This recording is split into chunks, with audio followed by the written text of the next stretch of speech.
Hey everybody, Lars here. Time for the second review video for big old, not big old, little old Unit 4, which is going to end in a week. I know it's a quick one, but hopefully you'll get a lot out of it and things will work out. I'm going to do this video. I'm not going to go back and get you an oldie but goldie. I'm going to actually do this. It's not long, but I like to do what I'm going to do in the next 10-15 minutes because I think it helps you understand recursion is considered a very tough thing to wrap your head around in computer science, and I don't think that's the case. I don't think it's that difficult a concept to wrap your head around. What people mistake for difficulty is the fact that it takes practice to recognize problems that can be attacked with recursion and lend itself to recursive solutions. That is something you're not going to have by, Wednesday morning. Okay, you got to get used to it. It's a little nuanced, but I think people take that and mistake that for difficulty. It's not difficult. There's nothing difficult about it. Okay, so let's get right to it and let's start talking about recursion. The first thing I'm going to do is I'm going to suggest, we're going to talk about that later, you go to the Wikipedia page and basically look at some things about recursion. It just isn't about computer science and mathematics. It's anything that refers to itself, mirrors that go into mirrors that go into mirrors. I brought up the Lego version of an Escher painting. If you look at a lot of Escher, it deals with recursive things, the hand that draws itself and things along those lines. So recursion is an interesting topic before you even get to computer science. But when you get to computer science, you get to things like, there you go, Sierpinski's triangle and things along those lines. When it comes to computer science, the first time people are introduced to recursion is usually by seeing a function that refers to itself. Okay? So I'm going to quick whip one up and we're going to look at it and we're going to trace through the code. But basically, at the end of the day, all it is recognizing a problem that can be solved by cutting it into one part and then the rest of the list, and then realizing that that same problem can be solved with what's left over. So just run it through the process again and again and again and again until the list is so small that it's only one item or you've reached the point you want to get to, and then go boom, boom, boom, boom, boom, back up the stack doing whatever the operation is. You will understand what I just said in a moment. But let's go grab some code and let's play around. All right, I'm going to code this up, and then we will discuss it as I do it. I'm going to create a function, and I'm going to call it my sum. All right? We will talk about Fibonacci and factorial and some other things in a moment. I'm going to call mine my sum, and I'm going to say if n is equal to a 1, return 1, and then I will say else return n plus, and then I'm going to call the function again. This time I'm going to say n minus 1. So I'm going to say do it with 1 less. And we can do it like that. Okay? So let's test it. I'm going to say a equals my sum of 5. Okay, and then I'm going to print a. Now, what do we think a is going to be? Basically, what I've written up there is a little function that's going to take from 5 down, 5, 4, 3, 2, 1, and add them together. So 5 plus 4 is 9, 12, 15, right, for the answer? God, I hope so. Let's see. I'm going to save it, and I'm going to run it. And, oh, phew! I am not going to need to take drugs to get my brain to work yet. 15. Okay? So, let's trace through what we just did. Think about it, talk about it. Remember, this is a function. It's defined. It's stuck in memory. We don't really execute anything. Comments. The first thing we do is down here, where I take the variable a and I assign it the return variable of the function, the return value, of the function my sum of 5. So I'm going to call my sum. Boom, I come up here. My sum of 5. Is 5 equal to 1? It certainly is not. So else return n, which is 5, plus, and then I call the function again. Only I don't call it with 5, I call it with 4. So what happens? Call the function again.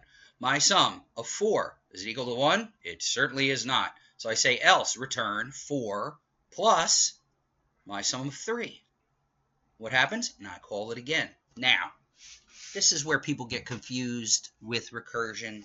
It gets convoluted to trace because you've only got one copy of the function in front of you, and it looks like you're reassigning variables. You're really not. Every time you call that, think of it as getting a fresh copy of the function.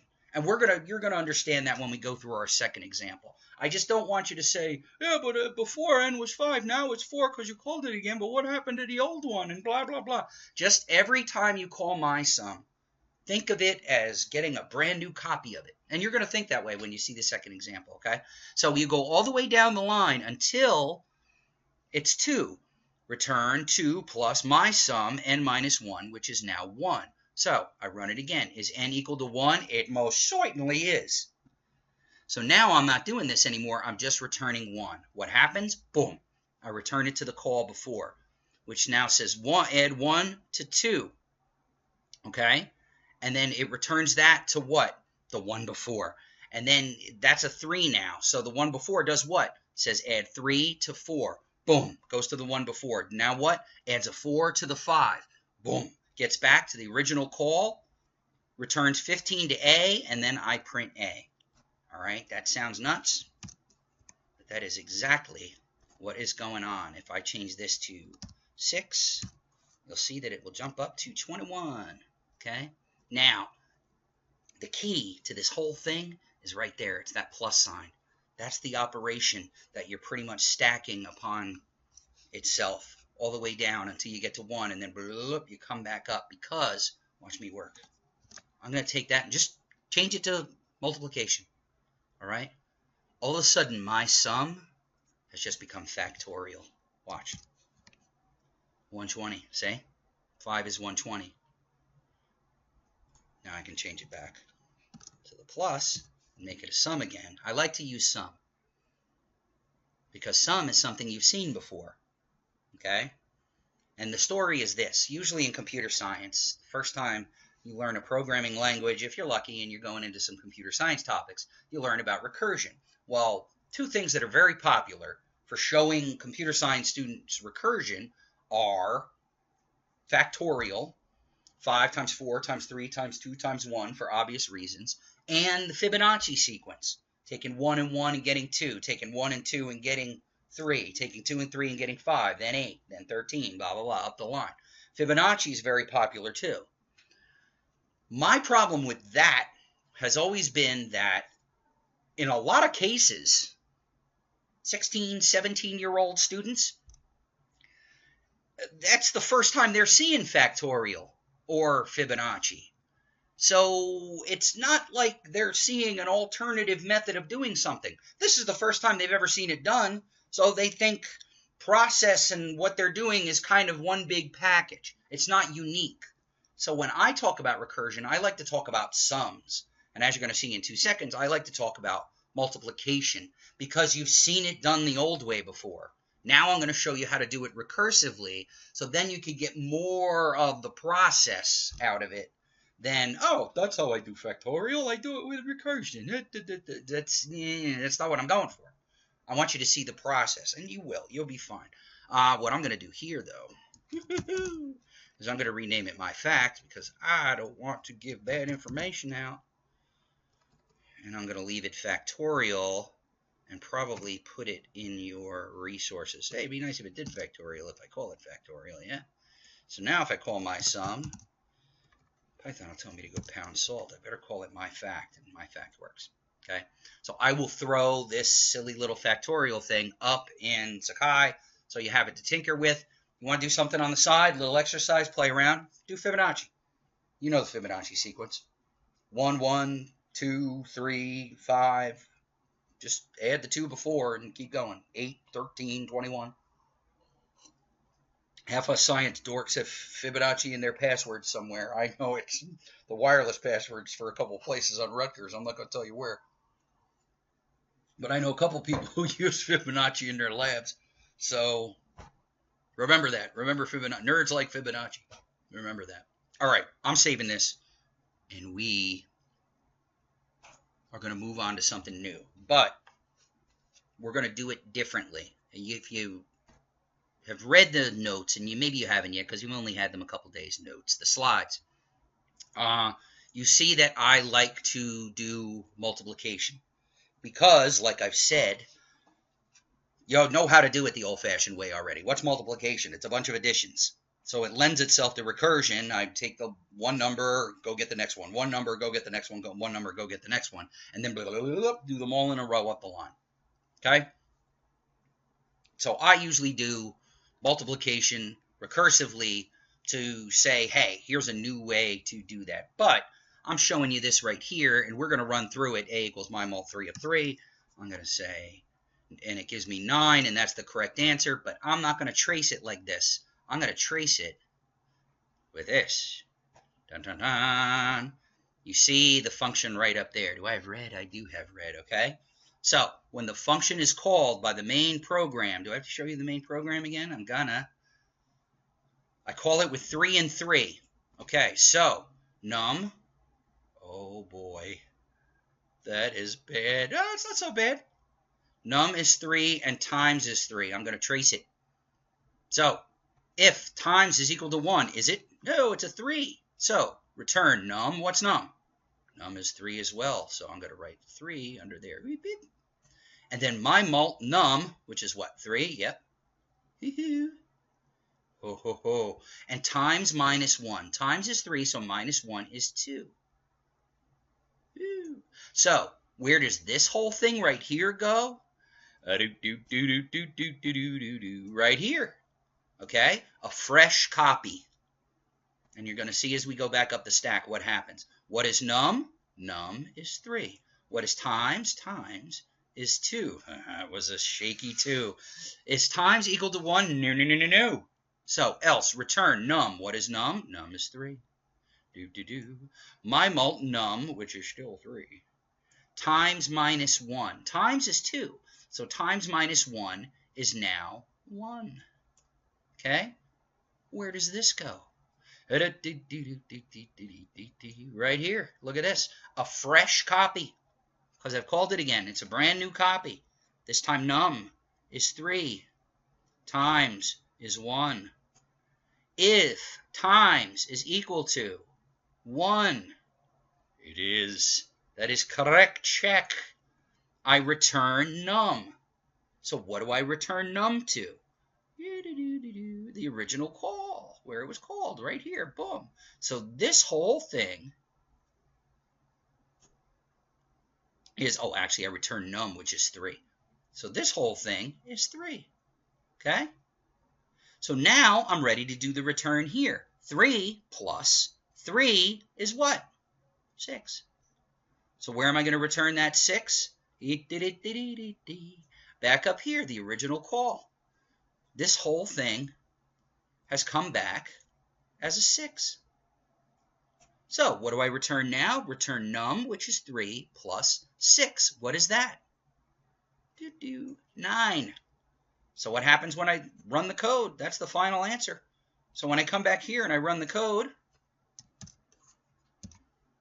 I get a 9. That's exactly how it's working. That's all. Oh, that looks crazy when you look at it that way, but you were in at the beginning, so you know what I was doing. All right? That's the way recursion works. All you have to do is think of this second call as getting a fresh copy, because that's exactly what's going on. That's what's happening in the memory of your computer. You've got that function stored away in a spot, and whenever your program uses it, it goes and grabs a fresh copy of that sitting up there. So even though you're in the function itself, if you call it again, it'll just go get a fresh copy and use it. It doesn't know any better. Computers are dumb. They only do what we tell them to do. But if we tell them how to do things properly, they can solve problems in really neat ways. This is one of those examples. Okay? So let that sink in. Watch this a couple of times. That's recursion. That's what recursion is really about. It's about finding those problems where you can take part of a list off and go do that same thing again with the subset. and make it smaller and smaller and smaller until you finally get to that end condition. And then boom, boom, boom, boom, boom, you come up the stack performing the operation. In this case, performing the operation was adding num as many times as we had to. You notice we do it 3 times. 3 is added together 3 times. Well, that's the definition of multiplication. Okay? And that's why this particular example works. All right? That's recursion. I'm going to knock it off. Long story short, we're planning on maybe doing some of these videos and doing something for an online course. And we need to make the video shorter. We've been going out, a colleague of mine's gone out and reviewed a whole bunch of different online Python stuff and a whole bunch of online courses, blah, blah, blah. And in almost all of them, the videos are like 8 minutes long. And there's tons of them, though. There's like 50 or 60. Whereas I do 2 a unit. They're about a half hour, 40 minutes each. They're more like lecture, blah, blah, blah. But apparently someone out there, and believe me, 320 million Americans are a lot smarter than me. Everybody's doing short videos. So there's something to short videos. But I don't know. I kind of like doing it this way. They're in different segments, so you know what to go get. But anyway, I digress. That's recursion. Trying to keep it short, so I'm going to end the video. But I'm not going to end the video without doing a couple of different announcements, because after class tomorrow, this is all you'll have for announcements. It's Monday night while I'm recording this. You have a week to do Unit 4. Unit 4 is coming to an end next Sunday, which is what? Today's the 10th, so it'll be the 16th. The 16th, and then the 17th, Unit 5 will open up. Unit 5 is a big boy. I believe I created things so that you're going to get close to 3 weeks for Unit 5. So you're going to get a full Unit 5 treatment. And you'll be able to breathe. You'll be able to breathe a little bit around then, so don't worry about it. All right, tomorrow night is the midterm is due. I'll tell you right now, Wednesday, I'm doing a professional development Python thing for kids, and I'm not going to be grading anything. So I'm probably going to tell you tomorrow night in class that if you want to take an extra day with it, it's going to be fine with me. But I didn't want to tell you too early because then everybody just relaxes, and then tomorrow would be that crazy day for you. So I'm probably going to give you an extra day.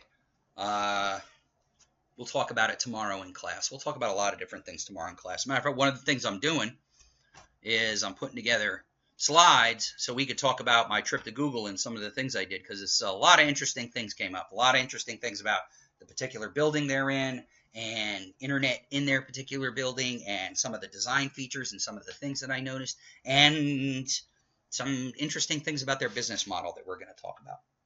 All right, so we're in good shape. We're chugging along. You now, as of watching this video, have all of your resources for Unit 4. You have your slides. You have the 2 review videos. There's only 2 this unit. The beginning one on sorting and searching and Big O, and now this one on recursion. Then you have your 2 assignments. I released them today. Also, and we'll discuss this tomorrow in class, I released all the information on the final project. So if you have any questions about that, we'll deal with it tomorrow in class. Otherwise, you can send me email or we'll put some things in the forums, all right? But this is, as far as announcements are concerned, I'm not going to talk until I'm blue in the face and waste your time because we're going to be in class tomorrow, and I'm sure we're going to go over the announcements. I hope to do announcements, talk about things, and real quick run over the Harshad assignment for Unit 3, although Hans didn't get them graded yet, so you don't have feedback yet, so blah, blah, blah. I'm still going to do it, I think. And then hopefully by around 5 o'clock, we'll start talking about Google. And I think that'll be interesting, and that should get some conversations going, and we're going to have a lot of fun. All right? So I'm getting out of here. You be good, and I will talk to you tomorrow night because we're going to see each other in class. All right, you be good. I'll talk to you later. Bye.